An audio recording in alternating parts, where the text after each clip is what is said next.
menindaklanjuti obrolan kita di WA kemarin, bahwasanya pada kesempatan kali ini saya mendapatkan tugas untuk melakukan supervisi akademik atau supervisi kelas kepada Bu Lila, ya. Baik, adapun tahapan-tahapan dalam supervisi kita kali ini itu ada 3 tahapan. Yang pertama pra observasi atau pra supervisi, yang kedua nanti tahapan supervisi, yang ketiga nanti pada saat pasca supervisi. Adapun dalam pra observasi kita kali ini ada beberapa hal yang nanti mungkin akan saya tanyakan kepada Bu Lila, seperti itu. Apakah Bu Lila bersedia? Baik Bu Lila, pada kesempatan yang pertama untuk tujuan pembelajaran yang ingin Bu Lila capai seperti apa pada kesempatan kali ini? Di sini kan nanti saya akan mengambil materi tentang desain dan tata letak wadah budidaya. Nah, nanti ada beberapa tahapan yang saya lakukan. Itu tujuannya dari literasi, dari presentasi, kemudian observasi dan praktek tuh anak-anak itu bisa menjelaskan, menentukan dan membuat dan menentukan desain dan tata letak dari wadah budidaya, yaitu untuk pembesaran ikan. Baik, setelah itu tadi kan tentang tujuan belajarnya Bu ya. Adapun nanti pada tahapan supervisi yang ada di kelas, kira-kira di bagian apa atau di bagian mana yang ingin Bu Lila minta pada saya untuk saya amati seperti itu? Untuk apa yang ingin saya pelajari lebih lanjut untuk saya kembangkan dalam kegiatan pembelajaran itu, biasanya saya ingin tentang bagaimana cara saya mengelola kelas dengan baik itu, terus kemudian pemanfaatan dan penggunaan media ajar. Nah, itulah yang ingin bisa saya ketahui bagus enggak, cocok atau tidak untuk pada. Oke, baik ya. Mungkin nanti akan saya coba lebih fokus pada tahapan pengelolaan kelas, dan yang keduanya yaitu pada pemanfaatan media ajar seperti itu ya, di pembelajaran.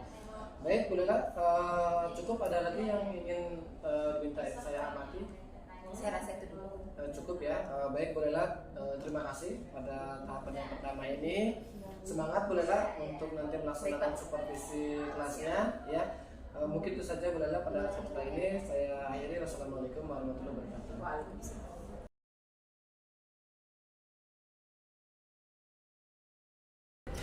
Yogyakarta, Indonesia. Assalamualaikum warahmatullahi wabarakatuh. Waalaikumsalam warahmatullahi wabarakatuh. Selamat siang. Siang. Apa kabarnya? Baik. Gimana? Sudah sore? Sudah siang ya?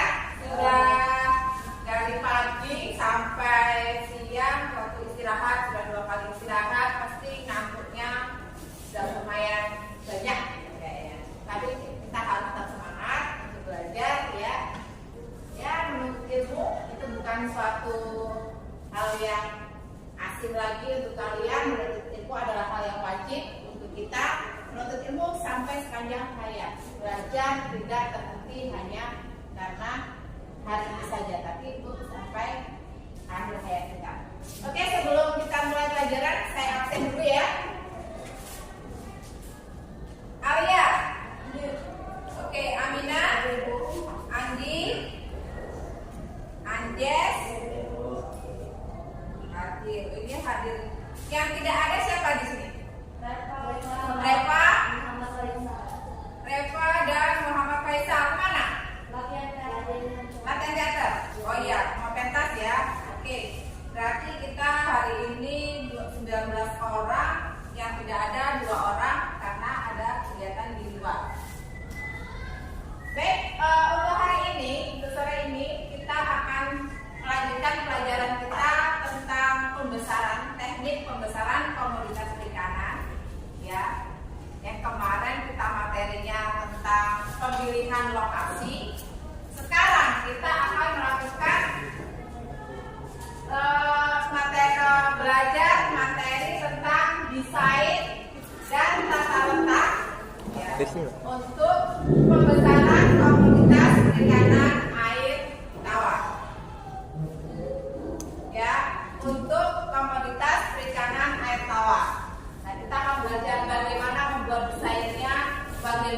untuk bentuk kolamnya.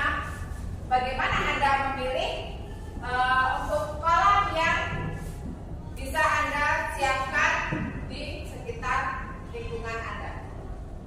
Oke, nah di sini ya kompetensi dasarnya adalah menerapkan desain dan tata letak, terus kemudian itu untuk penerapan adalah untuk pengetahuan dan keterampilan Anda membuat desain dan tata letak. Tujuan pembelajaran ya, Anda di sini dengan belajar dengan membaca atau literasi, ya kemudian berdiskusi, observasi, praktek dan presentasi. Nah, Anda bisa yang pertama ada penjelasan tentang desain, menentukan desain, menganalisis cocok enggak desainnya itu di depan saya, ya. Terus kemudian merancang desainnya itu seperti apa? Oh ini yang bagusnya bagaimana tentang diletakkan pasnya dengan tanah seperti ini, meletakkannya bagaimana posisinya dan lain sebagainya.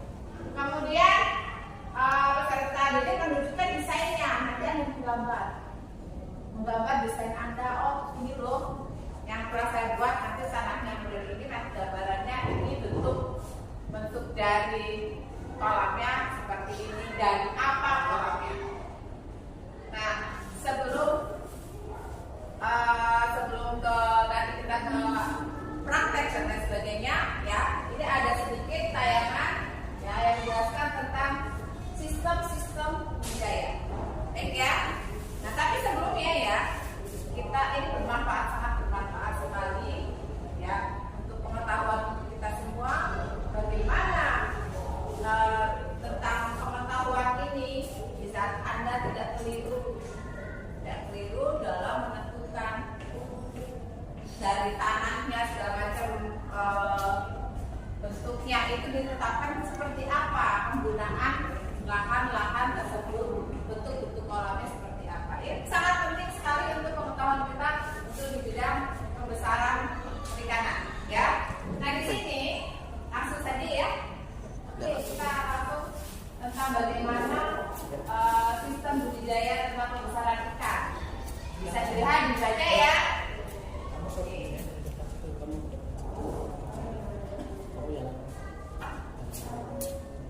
Bisa dibaca tentang sistem budidaya itu ada 3, intensif atau ekstensif atau tradisional, semi intensif dan intensif ya.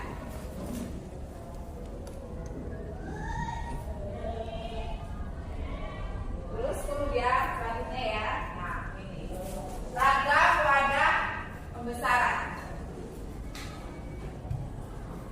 Ada kolam ya, kolam tanam, kolam semi permanen, nah ini di beton ya, kolam permanen, bak, fiber, karamba tancap, jaring apung, macam-macam kolamnya.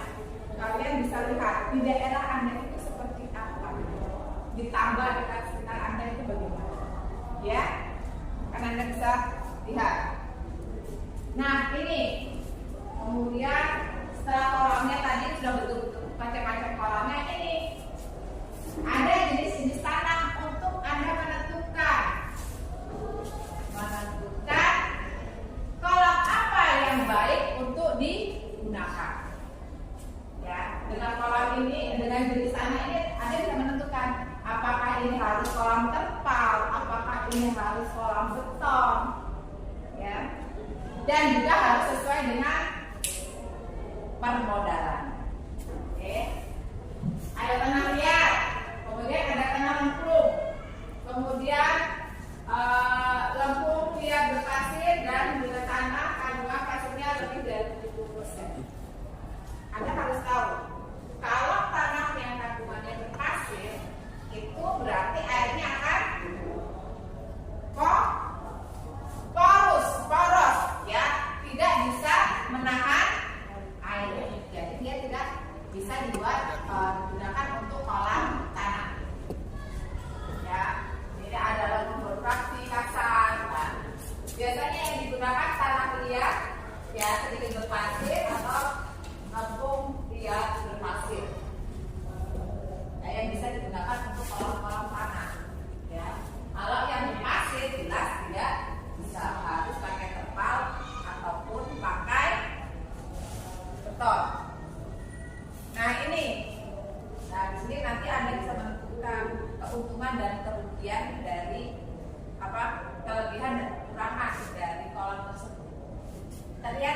tulisannya?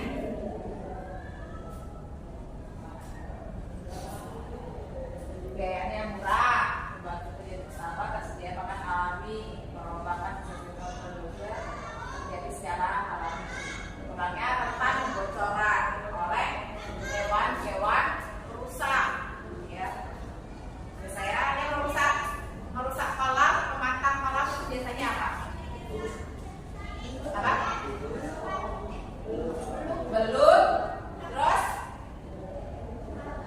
kepiting, ikan gabus. Nah itu biasanya suka masuk ke dalam pematang, ya. Nah itu yang merusak. Nah ini yang bisa menyebabkan kebocoran.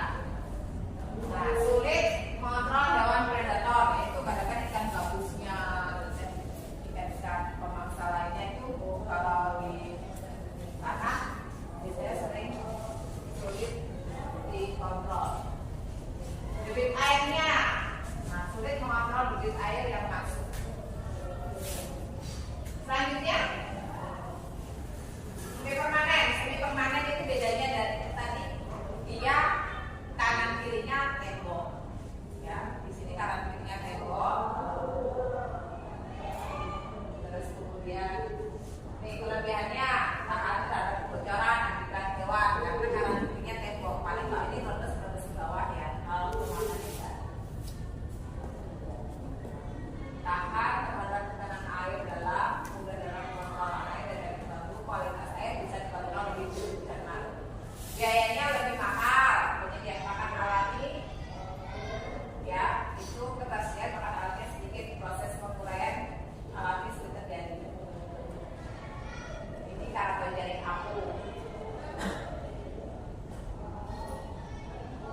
Ini biayanya mahal, ya. Bisa terjadi kematian massal. Tahu upwelling nggak? Upwelling itu proses pengadukan, proses perubahan pembalikan, ya, karena perubahan suhu atas sama bawah itu terlalu berbeda, terlalu ekstrim. Jadi nanti terjadi pengadukan dari massa yang di atas turun ke bawah, jadi mengaduk lumpur-lumpur di bawah, akhirnya naik dan itu menyebabkan kematian ikan. Nah ini contoh-contoh pengelolaan kualitas airnya, ada baladon dan lain sebagainya.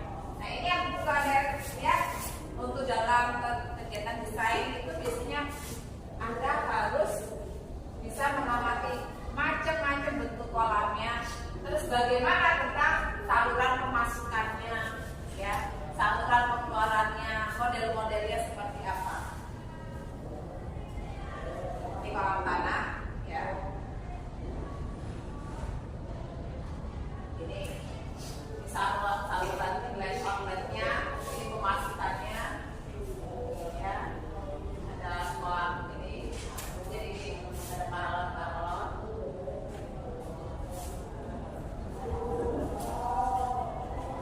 Ini model-model pintu pemasukan air, ya, dan pengeluaran air.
3, 4. Yang 2 ini nanti bergabung ya.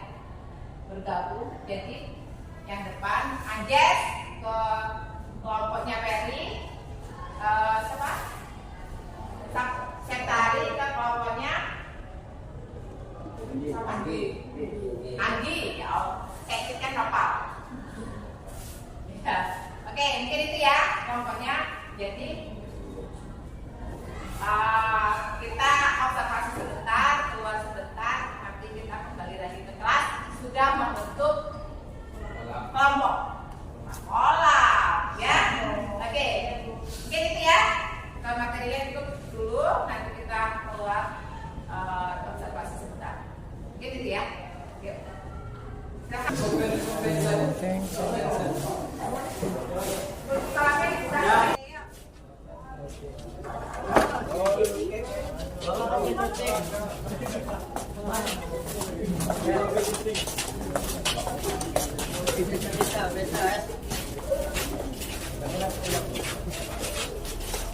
Oke, ya. Anda bisa di sini sebagai observasinya Anda melihat dari kolam ini bentuknya seperti apa, kemudian model saluran pembuangannya bagaimana, letaknya di mana, ya. Nanti kalau untuk pemasukannya kan kita pakai selang ya, pakai paralon, pakai selang. Nah, ada yang amati apa bentuk kolam, kemudian di mana saluran pembuangan, saluran pemasukannya dengan dilihat. Oke, ya silakan diamati.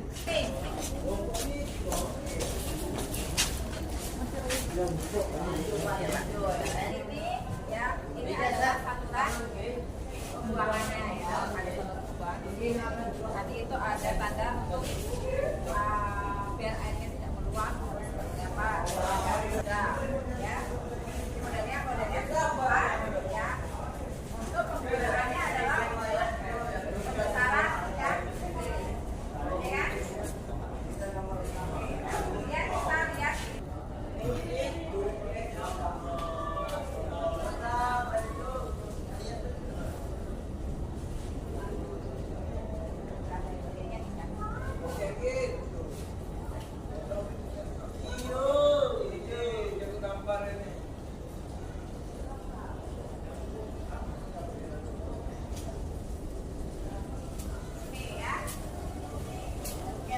Membuat apa nih, Pak? nah, ini ya. Lihat ini seperti yang ini adalah saluran. Di sana ada saluran pembuangannya. Ini modelnya Anda dari observasi yang telah Anda lakukan hari ini tadi sebentar di lab di kanan, kemudian yang kemarin ditambah. Nah, sekarang Anda bisa menggambarkan bagaimana sih desain dan tata letak kolamnya yang bagus, yang baik untuk budidaya ikan, ya, pembesaran ikan. Kalau kemarin ditambah ada udang, boleh. Nah, ini yang gambar, ini yang kolam-kolam udangnya seperti apa. Nah, untuk kolam ikan nila, ikan lele, bioflok, silakan sesuai dengan apa yang Anda amati. Silakan.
Sudah semua? Bagaimana? Sudah jadi? Oke, coba saya lihat. Ini sudah jadi. Oke, gimana desainnya? Silahkan kalau ini silahkan dipresentasikan hasil desain kamu. Gak usah ini tapi di sini aja. Silahkan ceritakan. Jadi kemarin tuh apa namanya observasi ke kolamnya Pak. Terus ini di sini ada standar airnya, sumber airnya.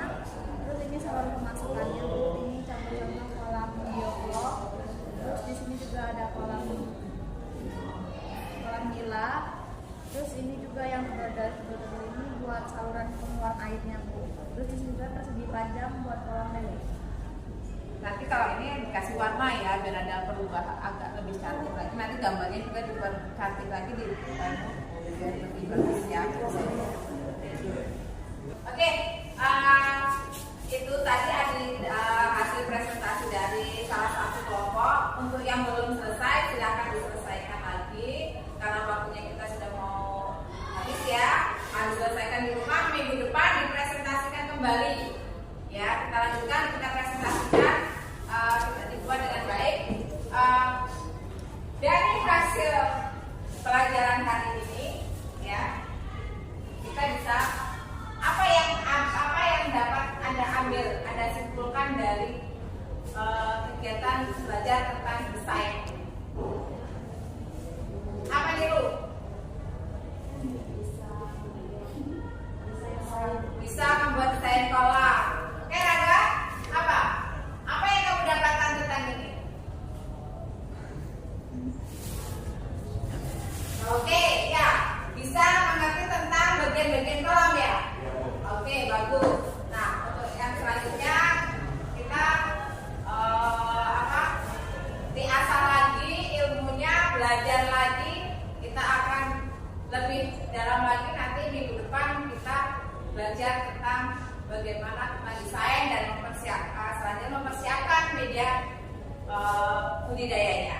Mungkin itu ya untuk hari ini cukup. Kita akhiri pelajaran hari ini. Kita tutup dengan berdoa.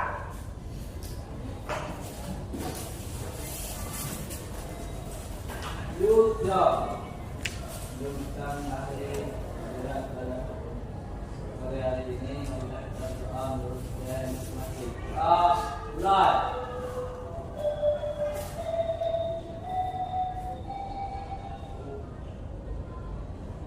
Doa selesai.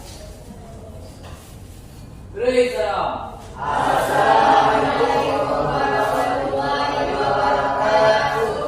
Waalaikumsalam warahmatullahi wabarakatuh. Selamat sore, selamat kembali ke rumah. Ingat, hati-hati di jalan. Oke. Assalamualaikum warahmatullahi wabarakatuh. Selamat siang Bu Lela. Iya, kita ketemu lagi nih Bu Lela pada sesi yang selanjutnya yaitu pasca supervisi. Jadi pada kesempatan kali ini saya bersama Bu Lela nanti akan sedikit berbincang-bincang terkait dengan hasil daripada kita melakukan proses supervisi kelas kemarin ya. Jadi mohon izin Bu Lela atas waktunya ya melaksanakan kegiatan ini. Jadi saya ucapkan terima kasih karena masih bisa menyempatkan waktu untuk bisa mengikuti kegiatan yang kita laksanakan kemarin. Baik Bu Lela, terkait dengan proses supervisi kemarin ya, Bu Lela kemarin kan menyarankan kepada saya ya untuk dibantu dalam proses pengamatan proses pembelajarannya. Dan alhamdulillah kita laksanakan dengan proses pembelajarannya. Alhamdulillah saya juga sudah mendapatkan poin-poin. Kalau kemarin Bu Lela meminta untuk diamati dalam kegiatan proses interaksi kepada siswanya ya. Terus yang kedua yaitu terkait dengan media pembelajarannya. Alhamdulillah saya juga sudah mendapatkan poin-poin yang perlu kita sampaikan di kesempatan siang hari ini. Bagaimana Bu Lela? Apakah penjelasan cukup? Bisa kita mulai? Bisa ya. Baik Bu Lela, pada kesempatan kali ini ya kita melaksanakan pasca supervisi soal privasi. Adapun hal-hal yang kemarin Bu Lela minta untuk amati itu, yang pertama adalah terkait dengan pengelolaan kelas ya, pengelolaan kelas dan interaksi kepada siswa.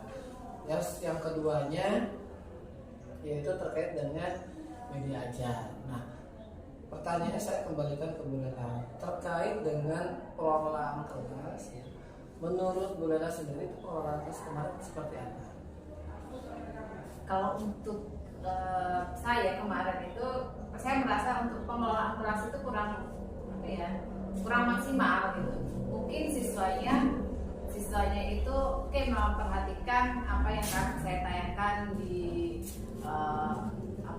proyektor ya. Tapi untuk interaksi anaknya itu masih kurang. Bagaimana ketika saya mengutarakan ada yang mau tanya apa ini, mereka responnya kurang. Terus kemudian interaksi saya itu karena peralatan yang saya gunakan kurang kemarin kan ada pointer atau mouse yang bisa secara ini mengganti layar itu.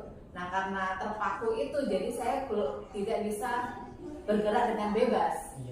Bergerak dengan bebas untuk menghampiri siswa atau berinteraksi secara langsung dengan siswa. Jadi hanya fokus di depan saja.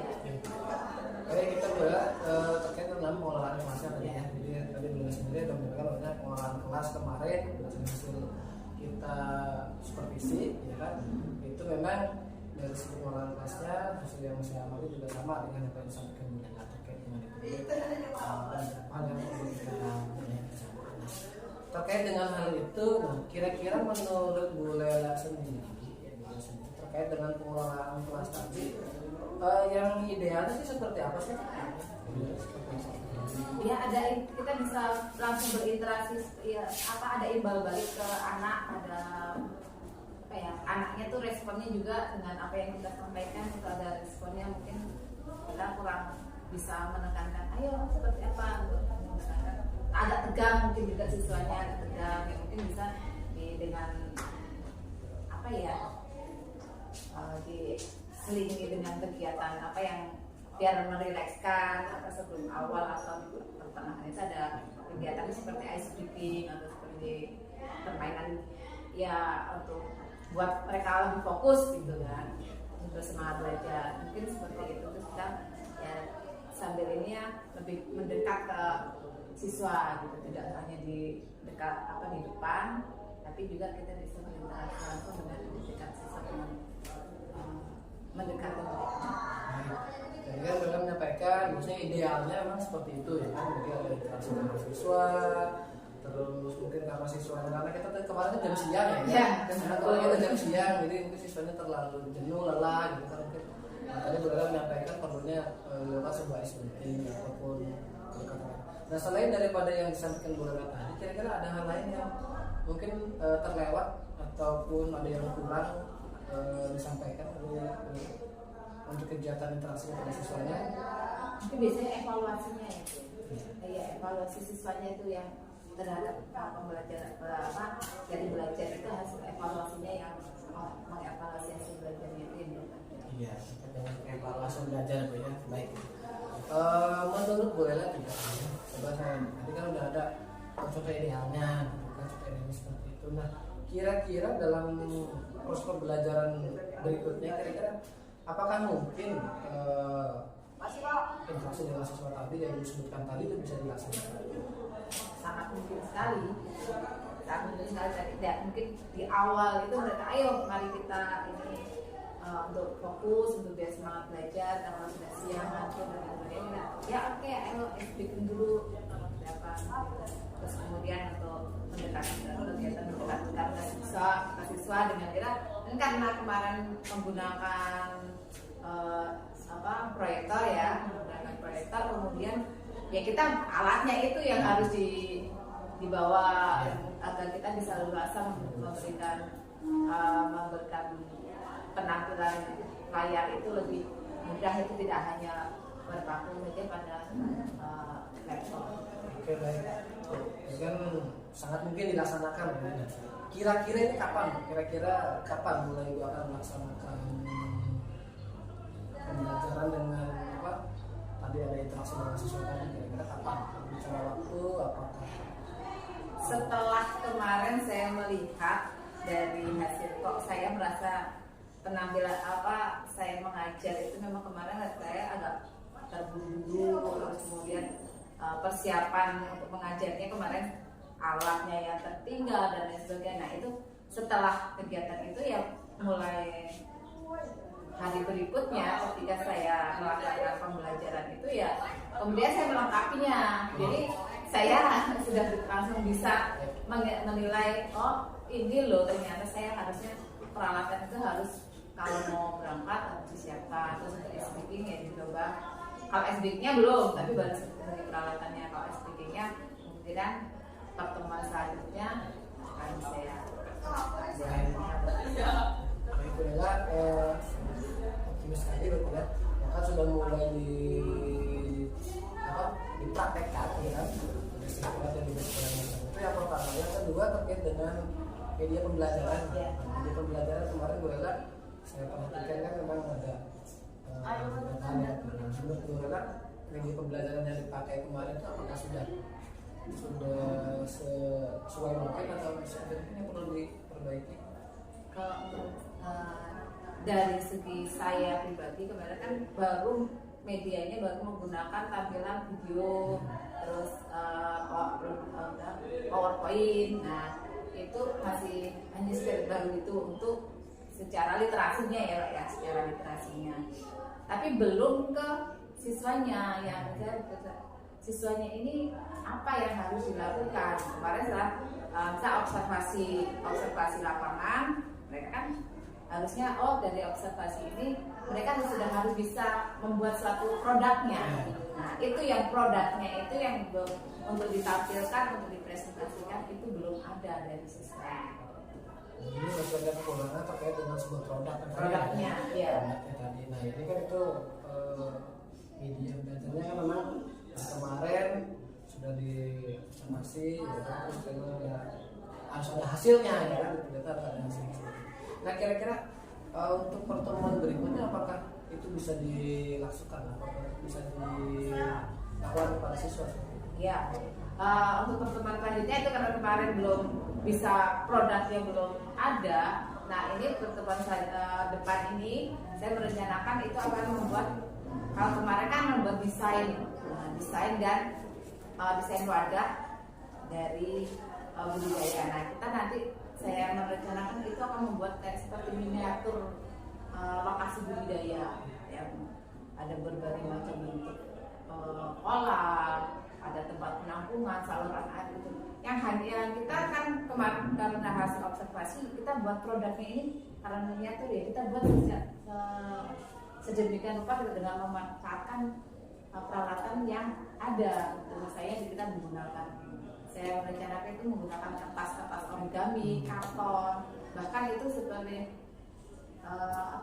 yang karton tebal itu yang untuk styrofoam itu. Nah itu nanti kita gunakan buat media itu. Jadi nanti kita bisa, ini loh bentuknya dari kolam itu yang segi 4, yang dari fiber, yang dari ini yang bentuk untuk sistem budidaya apa. Nah ini bisa mereka kelompokkan ini dari hasil observasi mereka.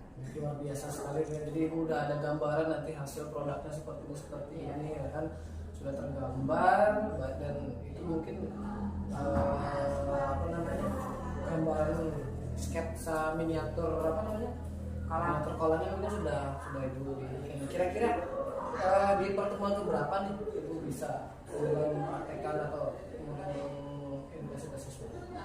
Kemarin kan sudah observasi dan ini minggu depan ini Pak, minggu ini kita sudah merencanakan untuk kegiatan membuat miniatur produknya itu. Jadi minggu depan mungkin bisa dilakukan lah ya untuk pembuatan proyek produk lagi. Baik Bu Ella, mungkin itu tadi yang saya sampaikan pas observasi ini terkait dengan kekurangan tadi, juga sendiri sudah menemukan solusi daripada kekurangan yang disampaikan terkait dengan interaksi kepada siswa, terus terkait dengan media belajarnya segala macam, dan luar biasa sekali ini sudah mulai siap untuk mengeksekusi.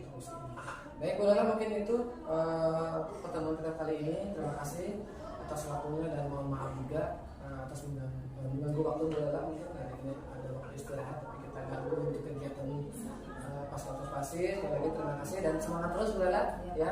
Saya juga mengucapkan terima kasih sudah dengan adanya ini penilaian ini saya juga bisa menilai oh berarti saya kekurangannya seperti ini ya, dan harus mengalami perbaikan. Terima kasih. Baik, Bu Lela, tetap semangat ya. Tetap semangat menjadi seorang guru ya. Mudah-mudahan kita terus bergerak bersama. Baik, Bu Lela, mungkin itu saja dari saya. Terima kasih sebelumnya. Saya ini wassalamualaikum warahmatullahi wabarakatuh.